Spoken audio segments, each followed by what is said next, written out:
Reka nongere ngusuhuze mwene data ukundwa n'Imana uri hose Imana ikumere umugisha kandi ukomeze unogerwe n'ibiganiro dukomeje kugenda tukugezaho by'umwihariko ku butaka bwa Leta ya Repubulika Iharanira Demokarasi ya Kongo ko bikomeje n'ubundi kugenda bivugwa n'imirwano ikomeje gutitiza imbuga nkoranyambaga. Benshi bati iyi mirwano ihatse iki? Ese umutwe wa 23 urakora iki kugira ngo abasirikare babo bakomeje gupfa babe basubira inyuma bemere kujya mu biganiro, dore ko ibihugu mpuzamahanga cyane cyane ibihugu bikungahaye ku mabuye y'agaciro bifatanya na Leta ya Repubulika Demokarasi ya Kongo mu kurwanya umutwe witwaje intwaro wa 23.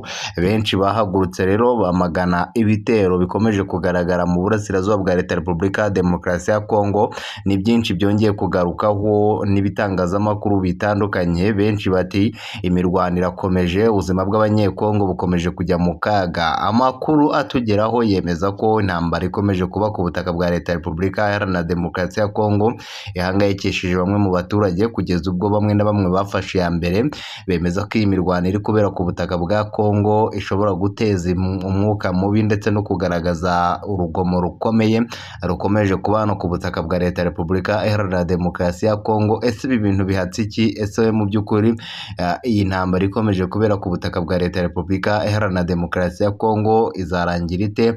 Abanyamakuru hafi ya bose bemeza ko imirwano ikomeje kubera ku butaka bwa Leta ya Repubulika Iharanira Demokarasi ya Kongo urugamba aribwo rutangiye. Benshi bavuga ko imirwano ikomeje kubera muri iki gisagara cyo mu burasirazuba bwa Leta ya Repubulika Iharanira Demokarasi ya Kongo. Isi n'amahanga bahagurukiye kurwanya imirwano ikomeje kubera ku butaka bwa Leta ya Repubulika Demokarasi ya Kongo, ndetse n'impfu za hato na hato ku bayobozi batandukanye b'umutwe wa 23.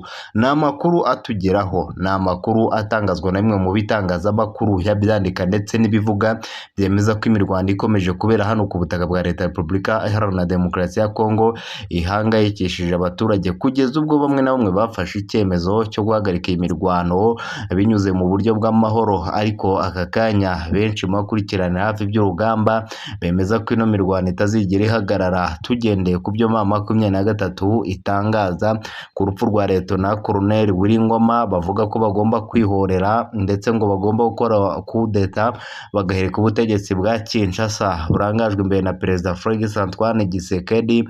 Ibi nabyo byateye impagarara, benshi barahaguruka bamagana ibi bitero. Tugiye kugaruka ku byavuzwe ku itotezwa rikomeye 23 yagiriye abaturage bo muri Minembwe. Umwe mu baturage twaganiye n'ibidukundira ku murongo wa telefone mu kiganiro cyacu kiza gusoza, turabashyiriraho ijwi rye uburyo yavuze amagambo akomeye ati umutwe wa 23 warahindutse, ntukiri wa wundi wa mbere, ahubwo usigaye dukorera icyo twakwita iyicarubozo mu gushaka guhonyora ikiremwa muntu kugira ngo babyegeke kuri leta. Ibyo byose ndagira ngo tuze kubigarukaho turebe mu by'ukuri niye mpamvu 23 abaturage bayishinja gukomeza kusahura ndetse no gukomeza kwigwizaho ubutunzi bakoresheje imisoro bazamuye ibiciro byayo mu bice bagenzura kugira ngo abasirikare babo babeho. Byose turagenda tubigarukaho. Nyemerero ngaruke kuri iyi operasiyo ikomeye cyane ingabo za FARDC zikomeje gukora, ndetse nyaboneka ngusaba inkunga yawe gukanda abone ukibuka n'akazogera ka mbere, ubundi tukajya tubana gatanu ku kandi, kuko ni iby'ingenzi cyane. Wowe wakanze sabone uri w'ingenzi kandi Nyagasana akomeza kumpera umugisha. Ni byinshi tugarukaho by'umwihariko ku bakanze sabone, tugaruka n'ubundi kubikomeje kuvugwa cyane ku butaka bwa Leta ya Repubulika Iharanira Demokarasi ya Kongo. Abenshi bati uwitwa Colonel Nanga, umwe mu bari bagamije kugarura amahoro mu burasirazuba bwa Leta ya Repubulika Demokarasi ya Kongo binyuze muri Alliance Forever du Congo, bivuga ko ingabo za leta zamaze kumuhitana. Ese uko niko kuri cyase ukuri? Ibyo byose tugiye kubikurikirana hano. Icyo ngusaba rero nyaboneka ni sabone ukibuka n'akazogera ka mbere kugira ngo kurikirana akantu ku kandi kebikomeje kuvugwa hano ku butaka bwa Leta ya Repubulika Iharanira Demokarasi ya Kongo.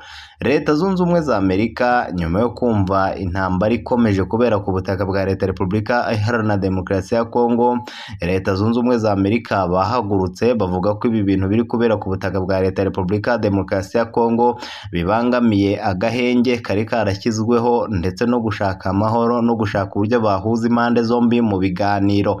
Gusa aka kanya haragenda hapfa umwe kuri umwe cyane cyane ku ruhande rw'umutwe wa M23. Ibi birateza umwiryane ku mpande zombi, aho bivugwa ko ingabo za M23 zikomeje guhura n'akaga zitigeze zibona, kuko muri aka kanya ingabo za leta ya Repubulika ya Demokarasi ya Kongo zikomeje kugaragaza ko zishimira umusaruro ukomeje kuva muri iyi mirwano. Ni nyuma y'uko General Sultani Makenga, uyu mugabo rwose afite agahinda gakomeye k'ibikomeje kuba ku basirikare be umunsi ku wundi bakomeje kwitwa. Nyamara General Sultani Makenga yari yatangaje kwihorera bikomeye ndetse avuga ko agomba guha gasopo ya nyuma ingabo za leta. Ariko muri aka kanya ingabo z'u Burundi zirangajwe imbere na Evariste Ndayishimiye zikomeje gukora ibyo abantu benshi batatekerezaga. Bivugwa ko Evariste Ndayishimiye yakomeje gukohereza ingabo nyinshi ku butaka bwa leta ya Repubulika ya Demokarasi ya Kongo ndetse n'umushahara wazamuwe.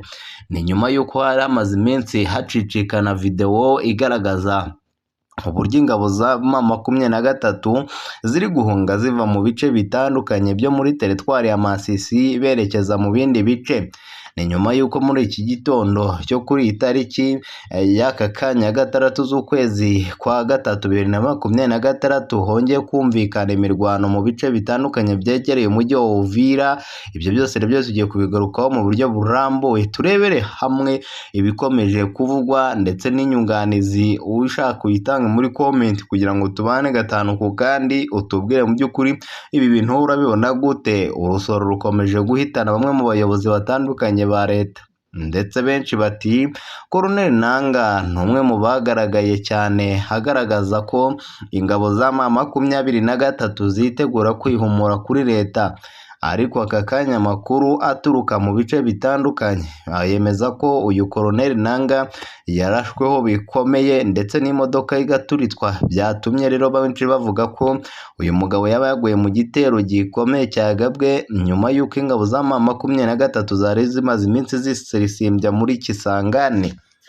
Ibiro byatumye benshi bavuga ko intambara ikomeje kubera ku butaka bwa leta ya Repubulika ya Demokarasi ya Kongo ishobora kuba igiye guhindura isura nyuma y'uko M23 ikomeje gupfusha abasirikare benshi ndetse bigateza umwiryane cyane cyane ku ruhande rwa M23, bavuga ko abashinzwe kuyobora uru rugamba bakomeje kugaragaza kudashyiramo imbaraga, ndetse M23 ikabatorera mu kuba yabakoresha inama ikomeye babasaba ko bahindura imyitwarire yo ku rugamba. Ibi byatumye isi n'amahanga bahurura basaba impande zombi gushyira umukono ku masezerano yo guhagarika ino mirwano. Gusa M23 Bertrand Bisimwa ntiyatinze gusubiza abifuza ko ino mirwano ihagarara. Yagize ati nta na rimwe twebwe tuzigera duhagarika ino mirwano, ahubwo twebwe turakomeza kurwana kandi turakomeza kurwana tugana imbere.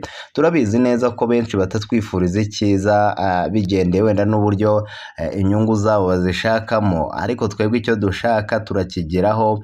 Ndabizi neza tumaze gupfusha abasirikare benshi, bamwe bari kubyina intsinzi abo duhanganye, ariko iki si cyo gihe cyo gucika intege. Murabizi iby'urugamba uko tururwana, twebwe turwana nk'abiyahura kandi turwana tugana imbere. Niyo mpamvu aka kanya na n'ubu turacyagerageza gukora ibyo dushoboye, turacyagerageza kugaragaza ko twiteguye guhangana. Ibi byatumye rero benshi bahaguruka ndetse basaba impande zombi guhagarika imirwano, kuko amagambo ari gutangazwa ku mpande zombi ateye inkeke ndetse ateje icyo twakwita ubwoba bwinshi. Ibyo rero ntibikora kuri M23. Twe turashaka intsinzi kandi tugomba kwigeraho. Uwo rero yabitangaje nyuma y'imirwano n'ubundi yongeye kumvikana mu bice bitandukanye bya teritwari ya Masisi. Ahakomeje kubera imirwano karabutaka, ubuzima bw'abanyekongo bugakomeza kugenda bugaragara mu bice bitandukanye. Ni nyuma n'ubundi y'ubwiyahuzi bukomeye bwakomeje kugaragaza ko intambara igiye kuba intambara mu burasirazuba bwa leta ya Repubulika ya Demokarasi ya Kongo. isi amahanga bakomeje kugaragaza ko biteguye guhangana no kurwana urugamba rutoroshye. Ibi byose biteza impagarara, ubushake bukeya cyane, ahubwo bakagaragaza inda nini. Ibi byatumye rero isi n'amahanga bahaguruka bamagana ibikomeje kuba mu burasirazuba bwa Leta ya Repubulika ya Demokarasi ya Kongo. Isi n'amahanga barahurura. Muri aka kanya rero hongeye kugaragara intambara ikomeye mu burasirazuba bwa Leta ya Repubulika Iharanira Demokarasi ya Kongo. Isi n'amahanga bongeye kwerekana ibijyanye n'uburyo ino ntambara igomba kurangira. Nyemerera nkugarukire mu bice bitandukanye ndetse n'ibivugwa ko ingabo za M23 ziri mu gahinda gakomeye nyuma y'ibitero bikomeje kugaragara, nyuma y'imirwano n'ubundi isa naho guhagarara bigoye, nyuma y'uko Leta Zunze Ubumwe za Amerika zafashe icyo twakwita ibihano bikomeye kuri M23. Gusa M23 yo icyitwa ibihano nta kintu na kimwe biyibwiye, kuko aka kanya Bertrand Bisimwa na bagenzi be batangaza ko icyitwa ibihano nta kintu na kimwe byabakoraho, ahubwo icyo bashaka ari ukugira ngo amahoro umutekano bigaruke. Umwe mu baturage twaganiye ati mu marira menshi M23 irarimbuwe burundu. Abayobozi batandukanye bakomeje gushyirwa ku iherezo ry'imirwano ikomeje kubera ku butaka bwa Leta ya Repubulika Iharanira Demokarasi ya Kongo. Ni imirwano n'ubundi ikomeze guhanganisha impande zombi. Benshi bavuga ko M23 isa naho yahuye n'akaga mu bice bitandukanye byo muri teritwari ya Masisi, biteza ikibazo gikomeye icyo twakwita umwiryane hagati y'impande zombi nyuma y'imirwano n'ubundi ikomeje kwaduka mu bice bitandukanye. Ni nyuma y'uko M23 yo yafashe icyemezo cyo guhagarika iyi mirwano mu gihe Leta yaba yamaze kwemera ibyo basabwa, ariko M23 ibyo bisa n'inzozi kuri Felix Antoine Tshisekedi, kuko ntategeze namba kuzemerera abashaka guhonyora uburenganzira bw'abantu, cyane cyane bitwaje abari bo. Ibihugu bikomeye ku isi byategetse ko imirwano ihagarara burundu mu burasirazuba bwa Leta ya Repubulika ya Demokarasi ya Kongo. Ni nyuma y'uko isi yacitsemo ibice nyuma y'intambara ya Iran na Israel na Amerika. Ibihugu bitandukanye byatangiye kugaragaza aho bihagaze. Turagenda tubigaruka mu musozo w'iyi nkuru. Abarundi batuye mu mupaka wa Ruhwa barataka igihombo gikomeye, nabyo turagenda tubigarukaho. M23 kandi yashinje ingabo za Leta ya Kongo kurasa mu baturage Kisangani. Ni nyuma n'ubundi y'imirwano yongeye kugaragara mu burasirazuba bwa Leta ya Repubulika Iharanira Demokarasi ya Kongo. Nyemera manze nkugezeho iyi update ingezeho kano kanya mbere ko tugaruka mu bice M23 yatakaje bigafatwa na Leta. Leta Zunze Ubumwe za Amerika hamwe n'ibihugu byinshi byo ku mugabane w'Uburayi byongeye gusaba impande zihanganye mu mikoranire yo mu burasirazuba bwa Repubulika ya Demokarasi ya Kongo guhagarika imirwano no kubahiriza amasezerano y'agahenge, bishimangira ko gukomeza intambara bidashobora gukemura ikibazo cy'umutekano muke umaze imyaka myinshi muri ako karere. Ibi byatangajwe mu itangazo rihuriweho na Leta Zunze Ubumwe za Amerika, Umuryango w'Abibumbye, Ubumwe bw'i Burayi n'ibihugu bigize itsinda mpuzamahanga rikurikiranira hafi ibibazo byo mu karere k'ibiyaga bigari rizwi nka Alliance Contact Group on the Region. Abayizi barayizi rero. Muri iri tsinda harimo ibihugu birimo Ubufaransa, Ububiligi, Budage, Denmark, Ubusuwisi na Suwede. Iri tangazo kandi rigaragaza ko mu burasirazuba bwa Kongo hakomeje kugaragara ibikorwa byo kutubahiriza agahenge kari karemeranyijwe mu masezerano mpuzamahanga agamije guhagarika imirwano. By'umwihariko havuzwe amasezerano yasiniwe Washington DC kuwa 4 ukwezi kwa 12 2024 ndetse n'imyanzuro yafatiwe i Doha muri Qatar tariki ya 19 z'ukwa 7 2025. Rero yashyiraga imbere gahunda yo gushyiraho agahenge karambye no guhagarika imirwano burundu hagati y'impande zihanganye. ibyo bihugu byatangaje ko nubwo ayo masezerano yashyizweho, ku kibuga cy'imirwano hakomeje kugaragara ibikorwa by'intambara birimo ibitero bya gisirikare hifashishijwe indege zitagira abapilote cyangwa se abadriver zizwi nka drone, ibitero bivugwa ko bishyira mu kaga gakomeye abaturage b'abasivile batuye mu bice byibasiwe n'imirwano. Mu itangazo ryasohowe hagati y'impande zombi cyangwa se impande zose zirebwa n'iki kibazo zigomba guhita zisubira ku cyemezo cyo guhagarika imirwano nta gishidikanywaho, kandi zigakomeza ibiganiro by'amahoro nta gisubizo cya gisirikare gishobora kurangiza aya makimbirane. Gusa M23 yo yamaze kwidekarara ku mugaragaro ivuga ko itazemera aka gahenge, igomba kumanza gufata ibindi bice birimo Kisangani. Ibi byatumye rero abenshi mu bakurikirana hafi bagira impungenge ko imirwano itazigera ihagarara. Ibihugu bigize umuryango w'abibumbye byagaragaje impungenge zikomeye ku bibazo by'umutekano muke n'ibikorwa by'urugomo bikomeje gukorerwa abasivile, cyane cyane ibikorwa by'urwango n'ivangura bikorerwa bamwe mu baturage barimo abavuga ikinyarwanda. Iri tsinda ryasabye impande zose guhagarika imvugo z'urwango, ibikorwa by'ivangura n'ubugizi bwa nabi bishobora guteza umutekano muke no kongera ubukana bw'imikimbirane bishobora guteza intambara karabutaka. Rivuga ko kandi ari ngombwa ko impande zose zubahiriza amategeko mpuzamahanga agenga intambara arengera abasivile, ndetse hakanakoreshwa ibikorwa by'ubutabazi kugira ngo imiryango mpuzamahanga ibashe kugeza imfashanyo ku baturage bayikeneye mu buryo butekanye kandi budahungabanywa n'imirwano.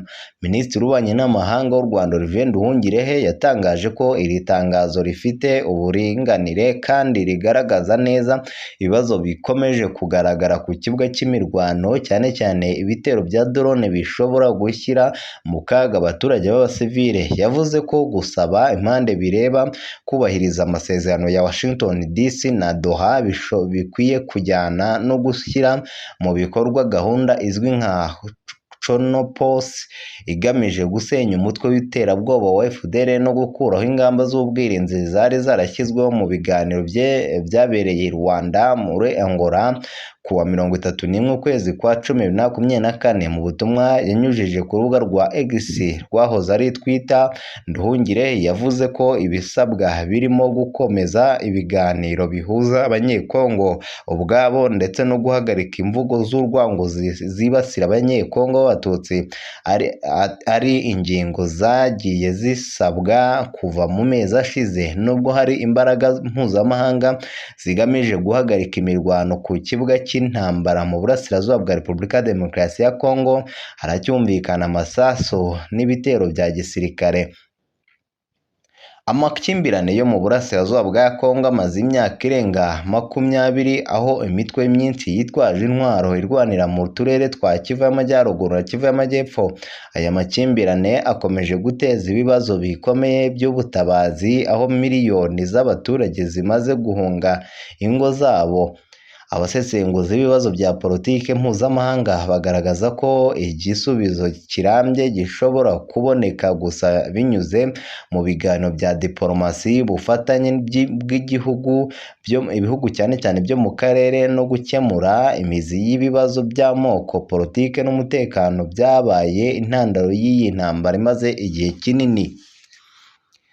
Ni nyuma y'uko ingabo za M23 zishinza ingabo za leta kurasa mu bice bitandukanye bya Kisangani. Ese koko niko bimeze? Ese leta iravuga iki?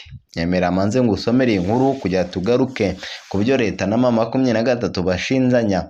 Umutwe wa FC M23 watangaje ko utewe impungenge n'ibikorwa by'ingabo za Repubulika Demokarasi ya Kongo FARDC birimo kurasa ibisasu no gukoresha indege zidafite abapilote zizwi nka drone mu bice bituwe n'abaturage mu mujyi wa Kisangani no mu nkengero zawo. Uyu mutwe uvuga ko ibi bikorwa bishobora gushyira bishyira ubuzima bw'abaturage mu kaga ndetse bikabangamira imbaraga zishyirwa mu gushaka igisubizo kirambye cy'umutekano mu burasirazuba bwa Kongo. Mu itangazo ryashyizwe ahagaragara n'abayobozi ba M23 bavuga ko nyuma y'uko ubutegetsi bw'i Kinshasa bushojweho ibiganiro n'impande zitandukanye ku bibazo by'umutekano, ingabo za leta zakomeje ibikorwa bya gisirikare birimo kurasa ibisasu mu bice bituwe cyane n'abaturage ndetse hakaba n'ikoreshwa rya drone mu buryo butita ku mutekano w'abasivile. Ibyo bituma M23 hafi abayobozi bose bashirira muri iyi mirwano. N'amakuru adushikaho yemeza kwitwa Colonel Nanga, uyu usanzwe avugira FC cyangwa se ingabo zahujwe na M23 Alliance Forever du Congo. Bivuga ko rero uyu mugabo nawe yaba yarashweho ndetse ubuzima bwe bukaba buri mu kaga. Uwo mutwe rero uvuga ko ibikorwa byabereye cyane cyane mu nkengero z'umujyi wa Kisangani, aho ibice bimwe byakoreshejwe mu gutegura ibikorwa byo kurasa ibisasu n'ibitero bya drone bishobora guteza ibyago ku baturage batuye hafi yaho ibikorwa bibera. Umuvugizi wungirije wa M23 ushinzwe politike Directeur Oscar Barinda yavuze ko amakuru bafite agaragaza ko igikorwa cyo gutegura ibitero by'indege zidafite abapilote cyabereye mu kigo cya gisirikare giherereye hafi y'ikibuga cy'indege cya Bangkok Kisangani. Yagize ati amakuru dufite agaragaza ko ingabo za leta ziri gukoresha ibice byo mu nkengero z'umujyi wa Kisangani mu gutegura ibikorwa byo kohereza drone n'ibisasu bishobora kugwa mu baturage. Ibi ni ibintu biteye impungenge kuko bishobora gushyira mu kaga ubuzima bw'abasivili. Yakomeje avuga ko M23 ifite amakuru yizewe ko bamwe mu bakomando b'ingabo za leta bageze Ikisangani bagamije gukomeza ibikorwa bya gisirikare mbere y'uko bajya ku murongo w'urugamba. Yunzemo ati ingabo z'abakomando zigenda zizana ibikoresho n'imbaraga za gisirikare, bigaragara ko hari gahunda yo gukongera imirwano aho gukomeza inzira y'ibiganiro. Hari gahunda yo kongera imirwano kuko uwitwa Colonel Nanga abantu benshi ntibigeze avuga kuri iyi nkuru, ariko yaje kuraswaho ndetse muri aka kanya tuvugana ari mu bitaro kandi amerewe nabi. Nyamara igikwiye ni uguhaguruka ibikorwa bya gisirikare bigahagarara tugashyira imbaraga mu bikorwa by'amahoro. Ku rundi ruhande ubuyobozi bw'intara ya Chopo bwatangaje ko tariki ya 2 z'ukwezi kwa gatatu igitero cya drone cyagabwe hafi y'ikibuga cy'indege cya Bangkok Kisangani, ariko nyuma ya M23 yigambye icyo gitero ndetse ivuga ko rero kigabye. Ibiro byagaragaye ko M23 yashoze intambara, igaragaza ko cyari kigamije gusenya drone za leta zikoreshwa mu kugaba ibitero ku baturage. Ibi birego bya M23 bije mu gihe intambara mu burasirazuba bwa Repubulika ya Demokarasi ya Kongo imaze imyaka myinshi ihanganishije akarere cyane cyane mu ntara ya Kivu y'Amajyaruguru ndetse n'intara ya Kivu y'Amajyepfo na Ituri. Mu rwego rwo gushakira igisubizo kirambye, ibihugu byo mu karere byatangije inzira zitandukanye z'ibiganiro bigamije guhuza impande zihanganye no gushaka amahoro arambye mu burasirazuba bwa Kongo.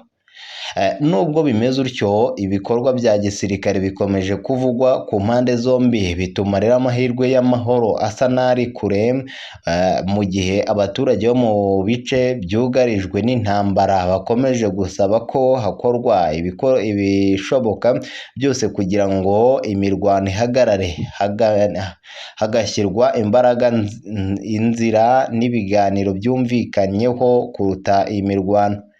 Ni nyuma y'uko M23 ikomeje gukubitwa inshuro nk'uko amakuru agenda bigarukwaho.